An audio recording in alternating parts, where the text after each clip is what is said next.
आधुनिकता। चुंगी तिराहे पर बजाज ढाबे के सामने नीम के पेड़ के पास बस रुकी तो लगा आज से 3 बरस पहले का समय लौट आया है।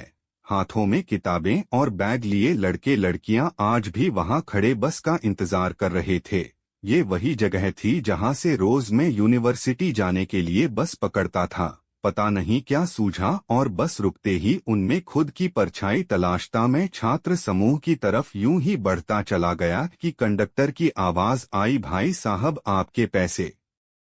मैं ठिठका और जेब से टिकट निकाल उसे दिया। उसने रुपए वापस किए और उन्हें जेब में रख मैं पुनः नीम के पेड़ की तरफ बढ़ गया। इस बार पीछे से जो आवाज आई वो तनिक कर्कश थी, बैग कब उतारोगे, बस चली जाएगी तब।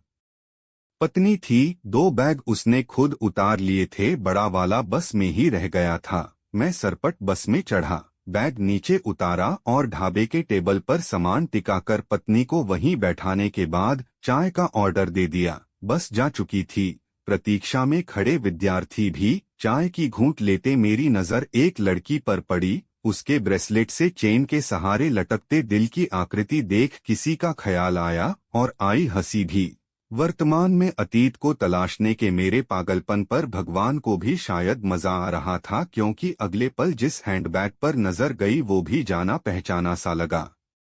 कद काठी, चेहरा तो नहीं दिख रहा था, लेकिन हाथों का दूधिया रंग भी किसी खास के होने की गवाही दे रहा था। पत्नी ने मुझे घूरते ताड़ लिया, कहो तो बुला दूं, सामने से देख लो।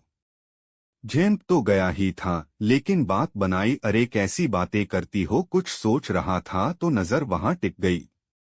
भतीजा मोटरसाइकिल लेकर आ गया था। पत्नी से कहा, पहले ये दोनों बैग लेकर तुम घर चली जाओ, इसके बाद ये आकर मुझे लेता जाएगा। हालांकि घर जाने का इससे बेहतर समाधान नहीं था, फिर भी पत्नी ने जिस तरह देखा मानो कह रही हो मैं सब समझती हूँ। खैर वो चली गई। चाय खत्म हो चुकी थी, मैं सामने जाने में हिचक रहा था। गया तो क्या कहूँगा, बात की शुरुआत कैसे होगी। बुढ़ी हो गई हो तुम, हाँ परिहास के साथ। यह अच्छा वाक्य रहेगा वार्ता की शुरुआत करने के लिए। हालांकि अभी तक यह स्पष्ट नहीं हुआ था कि जिससे बात करने की तैयारी कर रहा हूँ ये वही है। अभी ये स्पष्ट नहीं था कि ये वही है जिसको इम्प्रेस करने के लिए मैंने इंग्लिश स्पीकिंग कोर्स ज्वाइन किया था।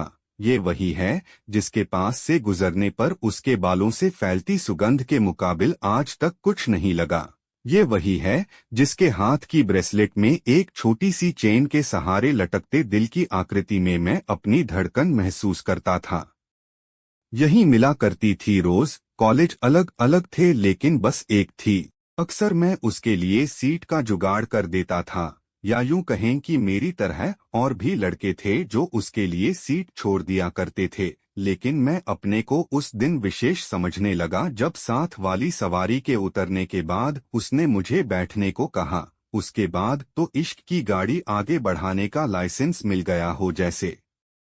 वैलेंटाइन का चलन देश में शुरू हो गया होगा, किंतु उस छोटे से कस्बे में यह अब भी दूर की कौड़ी थी। फूल देना ढिठाई लगी तो एक दिन पान पसंद की टॉफी बढ़ाई जिसके रैपर पर पान के पत्ते बने थे। उसने मुस्कुराते हुए ले लिया और बोली, मैं नहीं खाती, मनोज को दे दूंगी। इसके बाद अगले दिन उसने चॉकलेट देते हुए पूछा, चॉकलेट खाते हो? मिलती ही कहाँ थी हमें चॉकलेट। झट से ले ली, खोलते हुए कहा, तुम भी लो। वो फिर मुस्कुराई, मैं नहीं खाती, मनोज ने दिया है। ये मनोज कौन है? लगातार दूसरी बार उसका नाम सुनने के बाद मैंने पूछ लिया। बिना मुस्कुराए उसकी बात ही शुरू नहीं होती थी, है कोई? किसी दिन मिलवा दूंगी। अभी उसने ऐसी कोई प्रतिक्रिया नहीं दी थी जिसे मैं इश्क समझता। फिर ये मनोज का नाम आना मेरे मन में कई आशंकाओं को जन्म दे गया।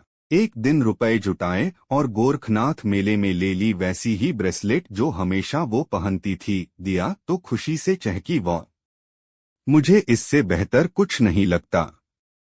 फिर मेरी तरफ देखा, चेहरे पर बोल्ड लेटर में इश्क लिखा पढ़ लिया उसने। शायद मुस्कुराहट गुम हो गई। बस आ चुकी थी। संयोग से 2 सीट खाली थी। खुद बैठने के बाद मुझे भी बैठने का इशारा कर संजीदा होकर बोली, मनोज और हम शादी करने वाले हैं, तुमको कोई गलतफहमी हो तो प्लीज मुझे माफ करना। We are just friend.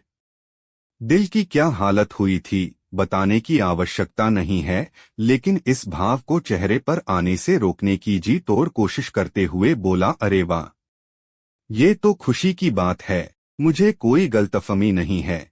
ये ब्रेसलेट तो एक दोस्त होने की हैसियत से दिया है तुम्हें। वो मुस्कुरा दी। मैं भी जबरदस्ती। अब भी हम साथ जाते थे। औपचारिकता में सीट ऑफर अब भी कर देता था, लेकिन उपहार देना बंद कर दिया। हालांकि उसकी तरफ से चॉकलेट और अन्य महंगी खाद्य वस्तुएं मुझे मिलती रहती, ये कहते हुए कि मनोज ने दिया है। गर्मियों की छुट्टी थी। मेरे दोस्त सुनील की तिलक में मैं अन्य दोस्तों के साथ दोपहर में ही पहुंच गया था। एक कमरे में सभी जाने अनजाने दोस्त इकट्ठे होकर हंसी ठहाका कर रहे थे। सुनील बड़े घर का लड़का था, मधुप्रेमी दोस्तों को निराश नहीं किया था उसने। उसी कमरे में एक किनारे बियर के दौर भी चल रहे थे। सुनील के एक दोस्त राहुल ने, जिसे मैं नहीं जानता था, एक बियर पी रहे लड़के से बोला, सुनील के तिलक में तो खूब अय्याशी कर ले रहा है साले। अपनी शादी में व्यवस्था नहीं की तो उल्टा टांग कर मारेंगे। बियर पी रहा लड़का बोला, कैसी टुच्ची बातें करता है बे। मेरी शादी में ऐसे गिनती के केन नहीं मिलेंगे। बियर शॉप खुलवा दूंगा कमीनों, पहले ढंग की लड़की तो मिलने दो। राहुल, शादी तो तय ही है तुम्हारी, जरा दिखा तो वो तस्वीर उस लड़की के साथ वाली। वो लड़का चहका, जेब से मोबाइल निकाल सुनील के दोस्त को पकड़ा दी। वो उसे लहराकर सबको दिखाने लगा, देख लो भाइयों, ये अपने मनोज की होने वाली दुल्हन है। मनोज नाम सुनकर मेरा ध्यान उस लड़के पर कुछ ज्यादा ही जम गया था। मैंने मोबाइल पर पुनः दृष्टि गड़ाई। यह लड़की प्रिया नहीं थी। तब तक एक हाथ में बियर की केन लिए मनोज उठ खड़ा हुआ। सालों, तेरा भाई इस काबिल है कि इस जैसी दर्जनों लड़कियों के साथ अपनी फोटो दिखा सकता है, कहकर उसने मोबाइल झपट लिया। कुछ देर स्क्रॉल करने के बाद फिर एक तस्वीर दिखाई। सबके मुंह खुले रह गए। मैं क्रोध से आग बबूला था। तस्वीर में प्रिया उसके गालों पर चुंबन दे रही थी। पूरा कमरा मनोज की प्रशंसा के गुण गा रहा था। कुछ और दिखाओ, कुछ और दिखाओ की आवाज के बीच मैं चाह कर भी कुछ नहीं बोल पाया। मनोज ने मोबाइल जेब में रखा, कुछ दिन इंतजार करो दोस्तों, बहुत जल्द वीडियो दिखाऊंगा तुम्हें। एकदम तड़कता भड़कता सा। मुझे मनोज से नफरत सी हो गई थी, साथ ही प्रिया पर गुस्सा भी आ रहा था। वो कैसे लड़के के चक्कर में पड़ी है। तिलक के बाद घर आया। मेरे पास न तो मोबाइल था और न ही प्रिया से कभी उसका नंबर लेने की कोशिश की थी। उसके घर तो नहीं गया, लेकिन उस नीम के नीचे रोज यह सोचकर बैठ जाया करता था कि हो सकता है किसी काम से इधर आए और मैं उसे मनोज के बारे में बता सकूं। ज्यादा दिन इंतजार नहीं करना पड़ा। तीसरे दिन ही वो दिख गई, मगर जिस मोटरसाइकिल पर वो बैठी थी उसे मनोज ही चला रहा था। उसकी नजर मुझ पर पड़ी तो खुशी से चीख पड़ी, अरे गाड़ी रोको मनोज। उसने गाड़ी रोक दी तो उतरकर मेरे पास आई, चलो आज तुम्हें मिलवा देती हूँ, ये ही है मनोज। और मनोज ये है मेरा बहुत अच्छा दोस्त, जिसके बारे में मैं तुमसे अक्सर बात किया करती थी। मनोज ने हाथ मिलाया। उसे सुनील की तिलक में मेरा मिलना याद नहीं था शायद। अरे वाह दोस्त, प्रिया बताती है कि तुम इसकी सीट का इंतजाम कर देते हो, इसके लिए शुक्रिया। हाँ। मैं मौन खड़ा रहा। प्रिया से उसने कुछ इशारा किया और कहीं चला गया। उसके जाने के बाद वो मुस्कुराकर बोली, रिजल्ट के बाद हम सगाई करने वाले हैं, तुम्हें इनविटेशन दूं तो आओगे न। मनोज किसी भी पल वापस आ सकता था। मैंने उसकी सच्चाई बता दी, प्रिया ये ठीक आदमी नहीं है। मुझे नहीं लगता कि ये तुमसे शादी करेगा। प्रिया की मुखाकृति एकदम से बदल गई। मैं देख रही हूँ कि जब से मैंने तुम्हें मनोज के बारे में बताया तभी से तुम्हारा व्यवहार बदलता जा रहा है। कहने को तो कहते हो कि इश्क जैसी कोई गलतफहमी नहीं है तुम्हें, लेकिन इस तरह की झूठी बातों को मैं जलन न मानूं तो क्या मानूं। प्रिया, यकीन करो, मेरे दोस्त सुनील की शादी में ये तुम्हारी और अपनी तस्वीरें दिखाकर रोब गांठता फिर रहा था। जानते हो उसके बारे में ब्लॉक प्रमुख हैं, उसके पापा, उसके पूरे परिवार से मिल चुकी हूँ। और दोस्तों को अपनी होने वाली पत्नी के साथ तस्वीरें दिखाना गुनाह है, क्या तुम नहीं दिखाओगे? मेरी समझ में नहीं आ रहा था प्रिया, वैसी तस्वीरें कोई नहीं दिखाता। उस तस्वीर में तुम मनोज को चूम रही हो।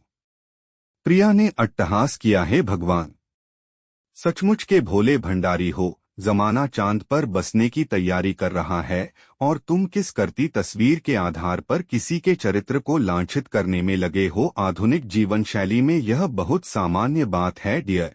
मैं क्या कहता। मनोज भी आ चुका था। एक पैकेट मेरी तरफ बढ़ाकर बोला, लीजिए भाई। प्रिया बताती थी कि आपको चॉकलेट बहुत पसंद है, इसमें 10 हैं, एंजॉय करिए। प्रिया उसके पीछे जाती हुई पलटकर मुस्कुराई थी। आज 3 साल बाद वो दिखी थी। मैं कुर्सी से उठा, उसके सामने आता उसके पहले ही एक कार आकर रुकी। एक आदमी उतरा और उससे कार में बैठने की जिद करने लगा। उसने प्रतिकार किया तो दूसरा आदमी उतरा। शरीर काफी भारी हो गया था, लेकिन मैं पहचान गया, यह मनोज था। आते ही उसने जोरदार थप्पड़ लगाया। अब मैं वहां पहुंच चुका था। ड्यूटी भले ही दूसरे जिले में थी, लेकिन पुलिसिया रोब उतर आया। मनोज की बाह ऐंठकर एक जोरदार थप्पड़ रसीद कर दिया उसके गाल पर। वह मुझे नहीं पहचान पाया। हतप्रभ होकर मेरी तरफ देखने लगा। उसकी कलाई अभी भी मेरी पकड़ में थी। प्रिया की तरफ देखा। वो सच में बुढ़ी हो गई थी। बालों में कई महीने पहले लगी मेहंदी अपनी रंगत खो चुकी थी। आंखें धंसी हुई, होठों पर पपड़ी और चेहरे पर झुर्रियां। मुझे देख फफक पड़ी। इस बीच और भी लोग आ चुके थे। मनोज की कलाई पर मेरी पकड़ ढीली पड़ी तो भाग खड़ा हुआ। मैंने लोगों को हटाया और प्रिया की बाह पकड़कर कुर्सी पर बिठाया। चाय की कुछ चुस्कियां ली उसने और कांपते होठों के साथ रुलाई रोकने का उपक्रम करते हुए बोली, तुम तो गायब ही हो गए थे एकदम से। मेरी कोई भूमिका बची थी क्या तुम्हारी जिंदगी में? सोचा पूछूं, लेकिन कुछ और पूछा, ये क्या हालत हो गई है तुम्हारी? तुम्हें मार क्यों रहा था मनोज? उसकी गिरफ्त से छूट जो चुकी हूं।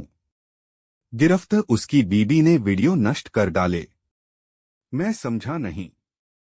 उस साल सगाई तो नहीं की मनोज ने, लेकिन अपने बाबूजी से कहकर ब्लॉक में संविदा पर क्लर्क के पद पर नियुक्त अवश्य करवा दिया, इस आश्वासन के साथ कि बाद में यह पद स्थायी हो जाएगा। उसके पिता भी मुझसे स्नेह रखते थे। इस बीच मेरा मनोज प्रति विश्वास बढ़ता ही जा रहा था और अब तो हमारी नजदीकियां भी सारी सीमाएं पार कर चुकी थी। एक दिन कस्बे के बाहर वाले मकान पर उसने मुझे बुलाया, एक आदमी से परिचय कराया जो बड़ा अधिकारी था। मनोज के अनुसार उसी के कहने से मेरी नौकरी स्थायी हो सकती थी। बातें होती रहीं। मनोज किसी काम से बाहर गया तो उस अधिकारी ने जबरदस्ती कहते कहते प्रिया की घिघी बंध गई। मैंने शांत कराते हुए पूछा, मनोज को ये बात बताई तुमने? कुछ देर बाद सामान्य अवस्था में आकर बोली। मनोज वापस आया तो उससे सारा हाल कह सुनाया और पुलिस स्टेशन चलने को कहा। इस पर उसकी प्रतिक्रिया आश्चर्य में डालने वाली थी। अब तो जो होना है हो चुका प्रिया। पुलिस के पास जाकर तुम्हारी बदनामी तो होगी ही, इसके साथ साथ नौकरी भी हाथ से जाएगी। मुझे नौकरी की चिंता नहीं थी। मैंने स्कूटी उठाई और पुलिस चौकी पर चली गई। इंचार्ज ने पूरी बात सुनी। उसके बाद बोला, उस आदमी ने नौकरी पक्का करने से मना तो नहीं किया ना? अगर बात से मुकर जाए तो उसकी गलती मानूंगा। मैं हतप्रभ थी, कैसी बात कर रहे हैं आप? उसने मेरे साथ दुष्कर्म किया है। इंचार्ज कुटिलता पूर्वक मुस्कुराया। मनोज के साथ आपके सुकर्म का वीडियो देखे हैं हम। क्रांति मचाने से पहले एक बार मनोज से मिल लीजिए। मेरे पांव के नीचे से तो जैसे जमीन ही खिसक गई। बेहोश होकर गिर पड़ी। महीनों अवसाद में रही। माँ बाबूजी पूछते रहे, लेकिन क्या बताती। हालांकि ये बातें फैलते फैलते उन लोगों के कान तक पहुंच ही गई। कुछ दिन और बीत गए। पता चला कि मनोज की शादी तय हो गई। यही नहीं, जिस आदमी ने मेरे साथ जबरदस्ती की थी, पता चला कि वो मनोज के बाबूजी के खिलाफ बैठाई गई किसी जांच समिति का अध्यक्ष था। उस जांच में वो बाइज्जत बरी हुए थे, कहकर मेरी तरफ बेजान आंखों से देखते हुए मरी हुई मुस्कुराहट बिखेरी उसने। फिर एक दिन उसकी पत्नी का फोन आया। उसके हाथ वो वीडियो लग गई थी। सबसे पहले तो उसने उसका घर छोड़ा और उसके बाद मुझसे केस दर्ज कराने की बात कही। मेरे माँ बाप पहले ही शर्म से मरे जा रहे थे। मैं नहीं चाहती थी कि कानूनी पचड़े में उनका और उपहास उड़े। मैंने उसकी पत्नी से केस न करने और वीडियो डिलीट करने का आग्रह किया। वो इसके लिए तो मान गई, लेकिन मनोज को तलाक का नोटिस भेज दिया। बड़े घर की लड़की है। मनोज के पिता ने यह संबंध अपने राजनैतिक और व्यावसायिक हितों के लिए बनाया था। उसे चकनाचूर होता देख यह आग बबूला है। अब आगे क्या सोचा है? वो मुस्कुराई। मेरी तो अपनी सारी इच्छाएं मर चुकी हैं। बाबूजी ने कहीं शादी तय कर दी है। एक बस आकर लग चुकी थी। वो उठी और बस में चढ़ने लगी। मैं भी पीछे पीछे चढ़ा। एक सीट दिला दी उसे। भतीजा वापस आ चुका था। मैंने अपना नंबर देने के बाद बस से उतरते हुए कहा, ये फिर परेशान करे तो बताना। वो फिर मुस्कुरा दी।